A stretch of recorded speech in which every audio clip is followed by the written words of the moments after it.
Welcome to Fair and Square, a weekly program where we square up and square with top public personalities. Our guest today is well-known jurist Justice Mukul Mudgil, who till recently was the Chief Justice of Punjab and Haryana High Court. Before this, he was the judge of the Delhi High Court for nearly 11 years. In all, he donned the robes of the legal fraternity for as many as 37 years. A keen sportsman, he comes from a well-known family of musicians. Welcome to Fair and Square, Justice Mudgil. How deep is your own interest in music? Well, as the only non-performing person in the family, I am very interested in classical music, but you would be surprised to note I am also interested in good Western pop. I am a great fan of Beatles. I have an extensive collection, almost everything of theirs. Oh, that's very interesting. Your father, Pandit Vinay Chandra, was even honored with the Padma Shri because of his contribution. Your brother, your sister, and now your son is the lead singer in a rock band. So you never thought of taking to music? Coming from my family, unless you were at the top, there was no point in taking to music, and somehow things didn't gel out. So did your son take to rock music from your interest? He started singing in school. He also went to modern school like me, and there he was the lead singer in the school band. That band stuck on after the school and developed into a professional outfit. And you never wanted him to get into the legal profession, your profession? No. I believe a parent's job is to educate the child, then leave it to himself. I learned that you were a very keen swimmer. You represented the Delhi University in swimming. I did. Did that interest come from your schooling in the modern school Delhi? Very much. In fact, the school water polo team, which had a rivalry with St. Columbus to begin with, which really kindled the interest, but the school sports was compulsory. What else do you remember of your school days? Oh, a lot of mischief I got into. The grace of the teachers, they did not punish me. Coming from a family of musicians and your own interest in sports, how did you move into the legal profession?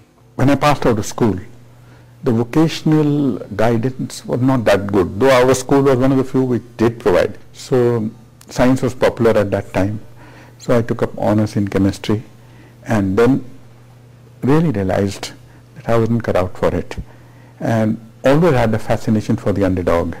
That interest for the underdog gradually developed into a passion for seeing that justice is done, and then I realized that perhaps law is my calling. After you became a lawyer, I think you did retain your interest in sports. I remember way back in 1989, perhaps you represented the 8 banned cricketers along with the then Attorney General of India, Justice Mr. Sorabji. Well, you're absolutely right. These players were returning from West Indies tour, officially sanctioned tour. They took a detour to United States, and in that detour, they played some exhibition matches to earn some money. This was not a sanctioned tour. And the BCCI was very draconian at that time, and they took very strong steps, like banning about 8 to 9 cricketers. I don't remember the number just now. Yes. And as a result of that, there was a furor in the country among the cricket lovers. We took a chance because we knew that the Chief Justice of India is a great cricket lover. It was very difficult at that time to figure out how to file a petition under Article 32 in the Supreme Court, because fundamental rights, that definition, the maintainability of the petition, it was all virgin areas. Yes. And a traditionalist would have frowned at such a case. But we took a chance, and the Chief Justice took a fancy to our petition. Found there was some merit in it. He issued notice to the Board of Cricket Control, and after hearing almost all the top lawyers on the other side, Mr. Sorabji and Mr. K.N. Bhatt, another senior advocate, they did persuade the court to twist the arm of the board into revoking the suspension. That was great satisfaction to me as a sports lover, and as a person who felt that the board was doing injustice. I felt very, very happy, and also came to know the cricketers whom once admired as superstars. Is there any other case as a lawyer which gave you a lot of satisfaction? Yes, I will tell you. There was a case of Sunil Batra versus Delhi administration. My senior, Dr. Chitle, and I were appointed amicus meaning the friend of the court, because the prisoner Sunil Batra had written about the inhuman conditions of a person who was condemned to death. Yes. He was kept in a solitary cell 24 hours there with no company and only taken out half an hour a day for exercise in handcuffs. Because of that, the court appointed us as lawyers for the cause, and we drafted a petition and filed it. This led to wide-scale prison reforms in the country.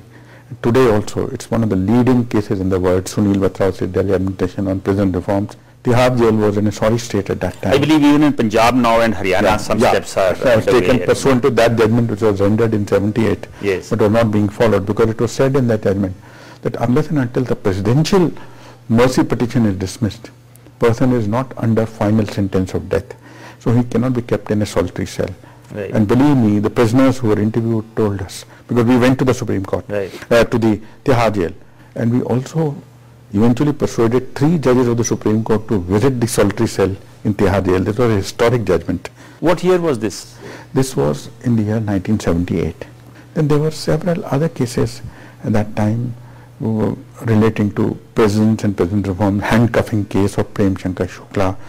These cases were then, because of these cases, I was appointed the Secretary of the Supreme Court Legal Aid Committee. That was for 9 years. General term was 2 years. Yes. And that tremendously helped me in understanding the plight of the poor and the downtrodden. And I would say half of my professional work was pro bono, without fees. Okay. So, and that. Then in 1998 you were elevated you became the judge of the Delhi High Court. How was the transition from being a member of the bar to the bench? Look, it is always said that somebody who takes up judgeship makes a tremendous sacrifice. I am not sure whether that is entirely right. I'll tell you why. The quality of life improves immeasurably. Your needs, except food and clothing, everything is provided for in the nature of perks. You might say that the salary is not what you would earn as a lawyer. Certainly it is a drastic reduction for a successful lawyer, even more than 10-20 times your earning. But your immediate needs of housing, transport, staff are totally taken care of.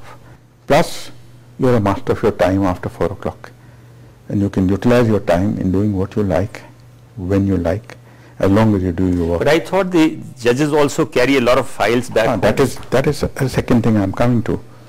You see, it is commonly perceived that the judges take a lot of vacations. Now, I would like to dispel that impression. Firstly, by giving you the example of the Supreme Court, where I practiced for 25 years before I became a judge. The Supreme Court judges today, on a Monday and Friday, are on an average handling about 80-85 cases, and out of them at least 30 to 35 are new cases. So from Thursday onwards, the files start going to their houses for a Monday. Okay. And this entire weekend of the Supreme Court judges goes. Well, that's a perhaps little known fact about the judges. Yeah, unfortunately. Well, while others are enjoying on the weekend. So busy. And please remember, which other office from 10 to 4 is sitting in public spotlight without twitching in, and you can't even get up, except the lunch break. The first 6 months was very difficult, to twitching your legs, moving it under the table so nobody sees, twisting around, all these techniques you learn so as to avoid boredom. And believe me, there are boring cases. Is there any particular case as a judge of the Delhi High Court which you drew a lot of satisfaction on? For example, Upahar Cinema case was one case you dealt with. Yes. Upahar Cinema case, where it was the first time the public law remedy in a mass disaster case was carved out. That was one case which gave great satisfaction. And also put into spotlight the malfunctioning or the indifference of the civic authorities to issues of public safety. Then there was a judgment which related to the exclusivity of color claimed by one toothpaste manufacturer. The case was, they said that the manufacturer said that nobody else can have a carton in red and white. And the issue arose whether you can monopolize a color. And I held that colors in nature are a universal property. Right. And you cannot purloin one color, and this way 6 manufacturers can take up 6 more manufacturers can take up all the 7 crores, and nobody will be left with Yes, any I other remember color. this case. It was called the red and white case. Yeah, or something red like that. and case. That was one. The other one was a bit related to music, which was about version recordings. Okay. The remake of famous songs, take for instance Pakiza or something like that, which are sung by lesser known singers, and there is a particular clause which permits such a thing to happen. So these records are marketed as if it's a Pakiza record, because what I held was that if you copy it as it is, the same tune, same orchestra, Yes. then it is not legal. But I held that version recording is such, where I've given an example. The Royal Philharmonic Orchestra in London has played the Beatles tune Eleanor Rigby. Now all of us know that this is Eleanor Rigby, but all of us on hearing the song also know that it is not the Beatles singing it, because the basic tune is picked up, Yes. but it is rendered in totally a novel way. Now that is a version recording. We remember you were dealing with the case relating to an actress, Krishna Yeah. Kapoor, I Yes, suppose. yes. There was a marital dispute, and I think you prevented the marriage from breaking up. Yeah, it was interesting because the case related to the passport of the daughter. The father filed a case in Delhi saying that on the passport form, daughter was about 4 or 5 years old. Right. My permission had not been taken, my signature had not been taken, and therefore the girl should not be allowed to travel out. So it started only from that. Okay. The issue was only that. But since it was a family matter, when the other side came, I asked them what the problem was, and interestingly found that there was possibility of effecting a settlement. What made you take this particular route? Well, I also thought the welfare of the child. It was very interesting. I told them, why don't you meet for 5 minutes, Okay. the two of you? And they did. There was no, And those 5 minutes did it? no, they didn't do it. Okay. At least there was no bit of fight then. Okay. Then they came and reported to the court. I said, okay, try a meeting again for another half an hour or so. They met, and then again, finally, it was the last matter which I did as a single judge. It came on a Friday, and on Monday onward I was sitting in a division bench. Okay. But it somehow was treated as a part-head. It kept not coming before me. So I used to take it up on a Friday. So once when I wanted to take it up on the next Friday, I wanted to conclude it that Right. way. So they said, no, please take it up on Thursday. I said, fine. I said, then I took it up on a Thursday. Then they said, no, please, we want to try something. Have it on Tuesday, we'll report to you. And it turned out that they went out on the anniversary together for dinner, and that solved all the problems, and they got back together. Very, very interesting. Justice Mudgil, you remained the Chief Justice in Punjab and Haryana High Court in Chandigarh for over 1 year. About 13 months, exactly. Yes. How much difference did you find between the Delhi High Court and the High Court in Chandigarh? Delhi, but is a very bustling metropolis. So it has its own problems. It's the seat of Union of India. So you get lots of cases which relate to government India, government policies, which you may not get in Punjab and Haryana. The other thing is that lawyers who regularly practice in Supreme Court, since it's in the same station, do come and appear in Delhi High Court. Certainly they do come and appear in Chandigarh High Court also, but not as frequently as in Delhi. I would say, yes, it is similar in the sense that after all it's North India, and